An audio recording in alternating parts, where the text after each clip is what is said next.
with families all over the country through our devastation, and we have learned that coming together is a powerful way to change lives and change laws and take political action against those who are killing our children. The temporary scheduling of FRS has shown to deter the creation of new FRSs, which is one clear way in protecting our country. Therefore, we know permanent scheduling of these substances is a solid shield we have to fight the fentanyl crisis. If you are questioning whether this bill should be passed, I'm going to ask you, how can you focus on theoretical rights of criminals over the rights of our children? Children just like my son, Logan. Permanent scheduling symbolizes a proactive and bipartisan approach to this crisis. United we stand, divided we fall. United we stand, divided we fall. This is a phrase that has been used for hundreds of years to inspire unity and collaboration. Its one concept lies in the collectivist notion that if individual members of a group work on their own instead of together, they are doomed to fail, and we all will be defeated.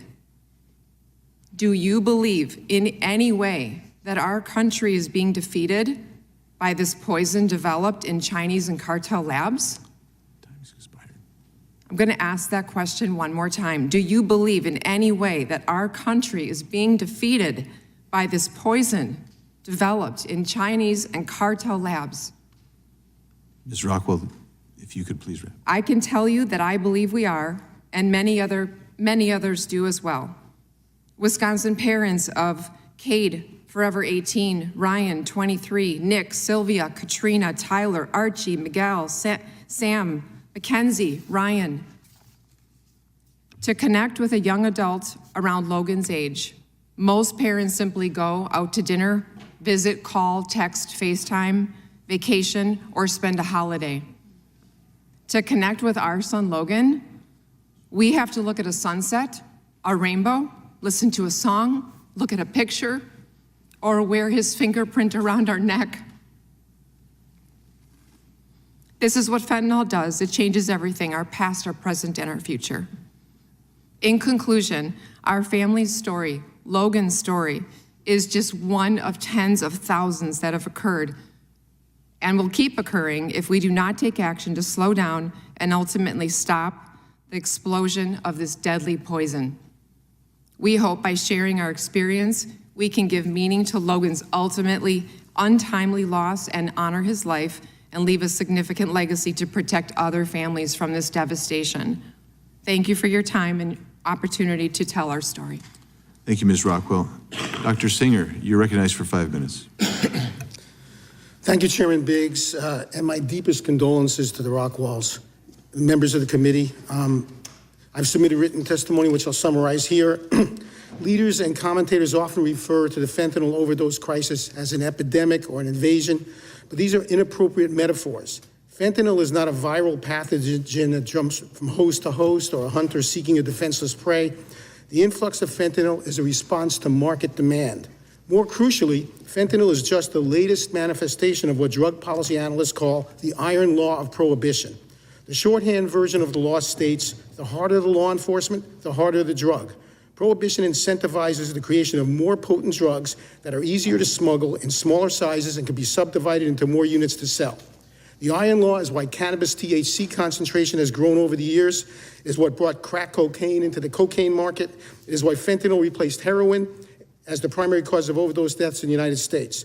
Fentanyl-related overdose deaths started rising in 2012. By 2016, they eclipsed deaths from heroin and diverted prescription pain pills.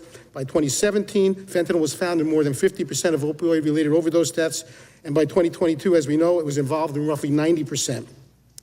Now we're getting troubling reports about the veterinary tranquilizer xylazine, which users call tranq, becoming an additive to fentanyl and other illicit narcotics. This tranquilizer greatly potentiates the opioid's effects, producing powerful highs. Adding this potentiator, again, enables illicit opioids to be smuggled in smaller sizes and subdivided into more units. Xylazine makes blood vessels constrict, and if it gets into the tissue surrounding blood vessels, it can cause tissue death and deadly soft tissue ulcers. Some ulcers become so severely infected that surgeons must perform life-saving limb amputations. What makes xylazine even more deadly is that it's not an opioid, and overdoses from it, which make people stop breathing, cannot be reversed with naloxone. And the iron law hasn't stopped with tranq. In 2019, health departments in Europe and the US began seeing the synthetic opioid nitazene in overdose toxicology studies. Last fall, the Tennessee Department of Health reported nitazene-related overdose deaths increased fourfold between 2019 and 2021. Ciba Geigy developed nitazines in the 1950s but never brought them to market. They're estimated to be roughly 20 times more potent than fentanyl. Fortunately, naloxone reverses nitazene overdoses, though it might require multiple doses. Because most health departments haven't been testing for nitazines, we're unaware if nitazines are becoming more prevalent among black market drugs. Yet I wouldn't be surprised if 2 or 3 years from now, we're talking about the nitazene crisis instead of the fentanyl crisis. Border closures, lockdowns, and other pandemic policies made it more challenging to transport opium to drug dealers to process into heroin. And pandemic-related supply chain problems created shortages of the commercial chemical acetic anhydride that is used to complete the process. On the other hand, fentanyl and fentanyl analogs can be easily made in clandestine labs by modifying its fundamental ingredient, piperidine, which is in abundant supply. And because fentanyl and its analogs are entirely synthetic, drug cartels don't need to rely on growing and transporting opium. All these factors made it an easy business decision for the drug cartels to switch out heroin for fentanyl. With pandemic policies relaxed, it still makes sense for the cartels to stick with what works. Adding fentanyl analogs to Schedule I is ill-advised. First, many fentanyl analogs are medically used to control pain and assist in anesthesia, such as sufentanil, alfentanil, and remifentanil. And an outright ban on developing a category of fentanyl analogs will stifle advances in therapeutic research. Besides, placing a drug on Schedule I won't deter drug cartels. Heroin's been on Schedule I for more than 50 years. It's not deterred heroin trafficking. There's no evidence that placing fentanyl analogs on Schedule I drugs will work any better to reduce overdose deaths. Threatening drug dealers with life in prison or the death penalty is also unlikely to deter the drug trade. Most drug dealers already factor in the risk of death when they get into the business and are correctly more afraid of getting killed by rivals than by the U.S. Department of Justice. Prohibition makes the black market dangerous because people who buy drugs can never be sure of the drug's purity, dosage, or even if it is the drug they think they are buying. As a parent and grandparent, my heart breaks whenever I hear stories of teenagers who thought they were buying Percocet or something like that on the black market and died because of an overdose because the pill contained fentanyl. Those young people were not seeking and did not know they were buying fentanyl. The black market killed those youngsters. I urge the subcommittee to avoid doubling down on policies that will not only fail to stem the flow of illicit fentanyl, but will fuel the development of even more deadly replacements. Thank you very much. Thank you, Dr. Singer. Now we recognize Mr. Maltz for your 5 minutes. Chairman Biggs, Ranking Member Jackson Lee, and distinguished members of the committee, thank you very much for the opportunity to speak today on the fentanyl growing crisis that is killing our kids at record levels. I'm not here representing DEA. I'm a private citizen who cares deeply about the private people in America and our national security. The president should immediately declare a national security and public health emergency. Let's make that clear because we have chemical substances all over our streets. These are not overdoses. This is not a red or a blue issue. It's a red, white, and blue issue. Every American should care. As the leader of DEA's Special Operations Division for the last 10 years of my career, I had really nice optics on the growing Mexican cartels and also the growing role of the Chinese criminal networks that have been doing a bombing campaign on our country with synthetic drugs. They are being made in labs in China. They're also being made in labs in Mexico at record levels, and this is a game changer for America. This is different. This is not the same opioid crisis. The Chinese criminals are providing critical money laundering services, and they're also providing the mass amounts of chemicals to make the poison. The cartel Jalisco New Generation and the Sinaloa cartel are the enemy of our children. In my view, fentanyl is a chemical weapon, and the narco-terrorists in Mexico are destroying our country. They need to be held accountable, even if it means using our U.S. military. The cartels are taking total advantage of weak security at the porous border, killing more Americans than any terrorist organization in the history of the country. After my DEA career, I've been supporting law enforcement agencies and working closely with families like the Rockwells, we are working hard to spread awareness and save lives. I teamed up with the Lost Voices of Fentanyl, and you'll see the collages of all the dead kids that we've made over the years, in all an effort to get awareness and save lives. I teamed up also with other people in America that care about our country. As highlighted earlier by the chairman, and also the work done last week in Phoenix, Arizona, and throughout Arizona, 4.5 million fake pills. Remember what the DEA administrator said. 6 out of those 10 pills have a potentially fatal dose of fentanyl. Sheila Jackson Lee, ranking member, the 4 pills, that's outdated. She updated it to 6. So, according to the DEA, this is a crisis like we've never seen. We cannot expect to end this poisoning crisis with law enforcement alone. Addicted people need help, mental illness is on the rise, and kids are sadly turning to these pills for help. They're using social media platforms to get what they need. It's as simple as ordering food. The cartels are invaded our homes. They are supposed to learn from mistakes, not die from mistakes. So the question to everybody in America, where the hell is the Department of Education? Where are the public service announcements? Why can't the White House team up with professional athletes and celebrities to get video reels to the kids on social media? Because that's what they'll see, and that's what they'll respond to. Protecting the kids must be number one. There are armies of families who are dedicating every day, working throughout America, spreading awareness, presenting at schools, starting nonprofits with their own money, making billboards of their deceased loved ones. There must be a true coordinated U.S. task force using authorities and capabilities with accountability for results. You can't just give them money. You got to ask them, where are the results? Are the death rates going down? If not, you have to change. The cartels in Mexico have evolved quickly, from drug cartels to transnational criminals to now terrorists like we've never seen ever. Al-Qaeda, ISIS, Hezbollah, they're not killing this amount of Americans. There's positive movement from families and state attorney generals and congressional members to declare cartels terrorists and also fentanyl a weapon of mass destruction, which I fully support. The cartels use the latest technology, weapon systems. They take total advantage of antiquated laws. They control the government of Mexico, infiltrating, intimidating, placing the highest ranking officials on their payroll. Look what happened last week in Eastern District of New York. The FBI equivalent in Mexico, convicted, sent to life. He's going to be sent to life, prison for life, because of his role with the cartels. Sorry, ladies and gentlemen, you can no longer rely on the corrupt, soft-on-crime leaders in Mexico to save our kids. What keeps me motivated is the courageous, selfless, inspiring families like the Rockwells who lost loved ones, but they fight daily. Look at the amazing work of the Families Against Fentanyl. They're the ones going through the CDC data. They're the ones telling America about the rising rates of these kids dying. Isn't that the job of the U.S. government? What am I missing? CDC, where are the accurate and timely stats on fentanyl deaths? During COVID, we saw it every night on TV. The crisis needs an Operation Warp Speed. Kings County, Washington, the medical examiner, 35 dead in the first 21 days. They don't have enough cooler space out there. San Diego, 25% increase in fentanyl-related deaths in 5 years. As the younger kids are dying, every parent is wondering, why isn't there a sense of urgency from the White House? Where's the leadership on this fentanyl poisoning crisis? Why are the social media companies able to get away with killing the kids on their platforms? And why is it that this continues? Dr. Gupta, almost done. Dr. Gupta, this is the worst drug crisis in the history of the country. He said it's unacceptable to him and the president. He also said it's a direct and surging threat to national security and public health. So I ask, if it's a new era of drug trafficking, where's the new era of aggressive action to destroy the production labs? Thank you very much, Chairman, and I apologize for going over, but it's a very important topic. Thank you, Mr. Maltz. Now we will proceed with the 5-minute rule for questioning. I recognize the gentleman from Texas, Mr. Nelson.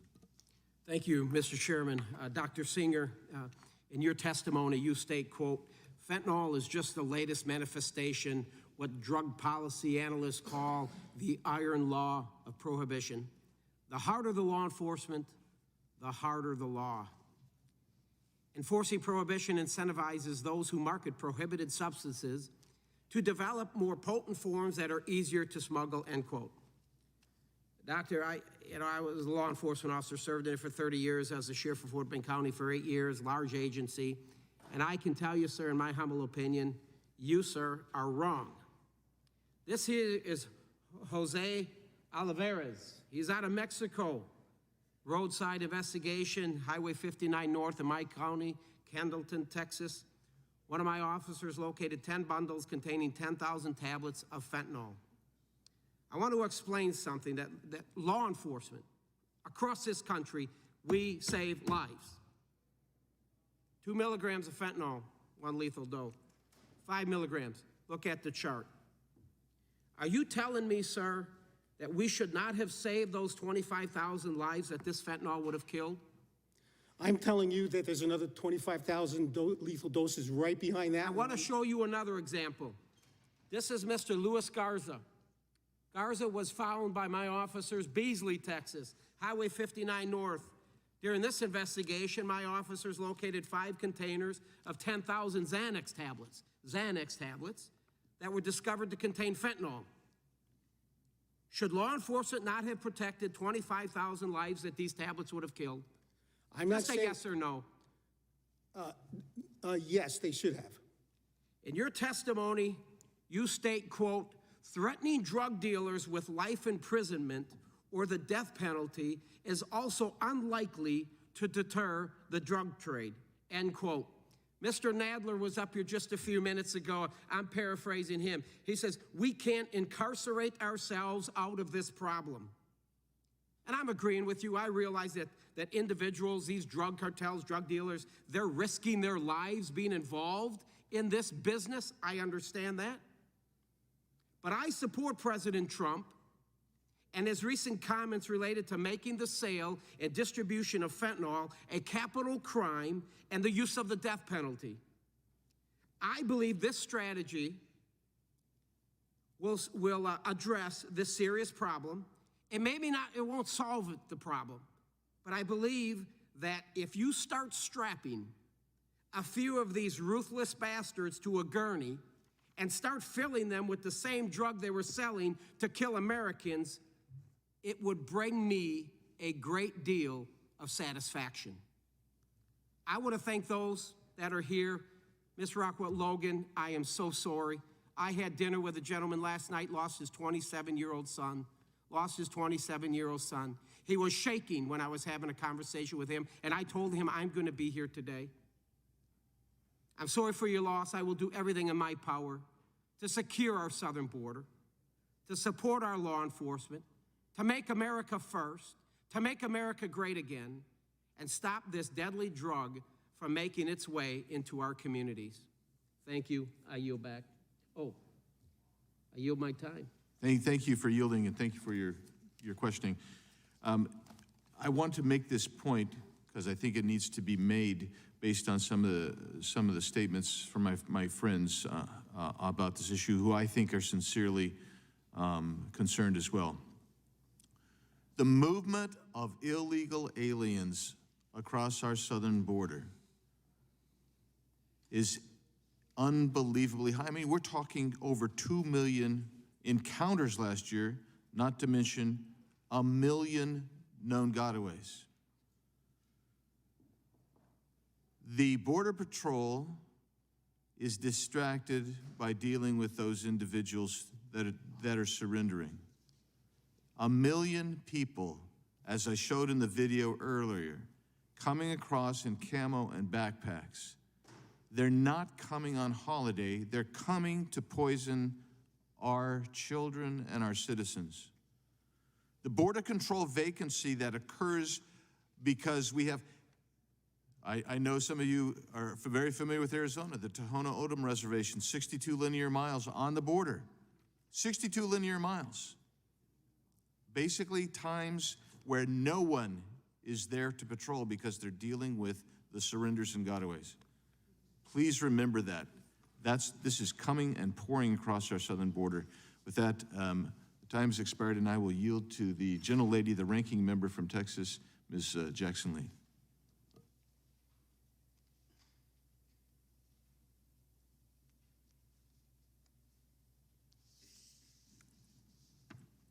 I will always say that we need to do this in a fully bipartisan and embracing way. Ms. Rockwell, I want you to, as I listened to you and as well in the other room and as well read your statement, I think we should put on the record that Logan was kind, caring, smart, and creative, loved animals. And the plight that he faced really should be something that we can find common ground. As I indicated, I'm interested in the manufacturing online where it gets directly in the hands of a beautiful young man like Logan. So you listen to Mr. Maltz, and I understand that you're a clinical therapist. What about the videos, the involvement of education professionals? What about just getting on the airwaves and making a major campaign? Can that help? I believe that everything needs to be done to help this problem. We have to hit it at all angles. Absolutely education. I spoke in front of about 120 young kids yesterday morning, and over half of the room had never even heard about fentanyl, and probably 95% never heard about Narcan or naloxone. So education is huge. It's important, just as important as this and the border. I believe it has to be hit from all angles. Well, we need to take you up on the offer, and let me also offer my sympathy to your husband as well, Dad. We need to take up the loud megaphone, and I think that's what I hear you saying. Dr. Singer, we need to do this in the right way, and so I need you to be as focused and precise on this question about dealing with fentanyl in a manner that is going to be effective. And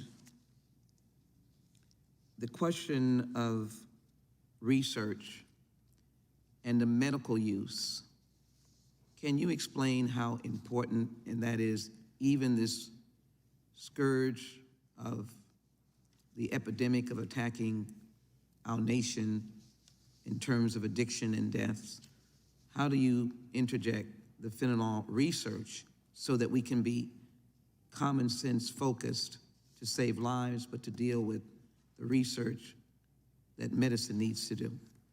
Thank you, Representative Jackson Lee.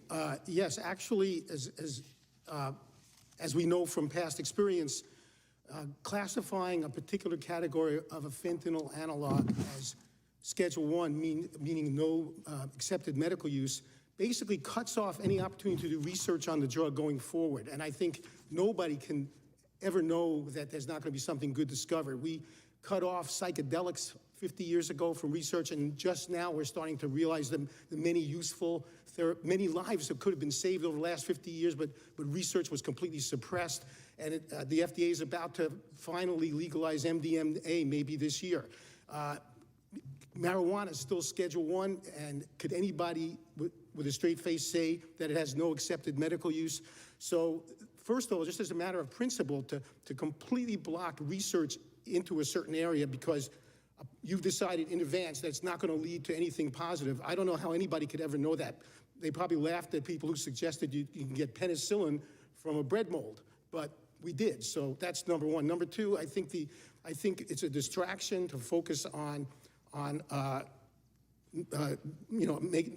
permanently outlawing FRSs because, as Dr. Westlake himself admitted, it did nothing to lower the overdose crisis. We're here to be focused on why are people dying from fentanyl overdoses, and this is sort of like a little shiny object on the side. So we get rid of FRSs. Meanwhile, I think the next thing we're going to be dealing with is nitazines or tranq. We're already hearing in the East Coast cities, we're hearing horrible stories about xylazine making its way with fentanyl and other products. Let me pose some other questions. Dr. Westlake indicated that the creation of a new fentanyl-related substance had ground to a halt internationally. Do you agree with that proposition? I really don't know you could say that. Just like it's been said on this committee that we don't know how many smugglers have smuggled. And then my last point is the drugs that provide the adverse reaction, alcohol and others drugs, how important it is that our communities have access to that, schools, police, et cetera. Are you talking about? The gentlelady's time's reversals? expired, but Yes, you the can, research, yes. but you can answer the question, Thank you, Dr. Mr. Singer. Chairman. I think it's very important that drugs that block or are antidotes to the opioid-related overdose deaths are made readily available. Naloxone has been around since the 60s, and there's good reason to believe from recent reports from the Food and Drug Administration they may actually make it available over the counter this coming month of March. So let's hope they do. I will engage with you on that. Thank you so very much. I think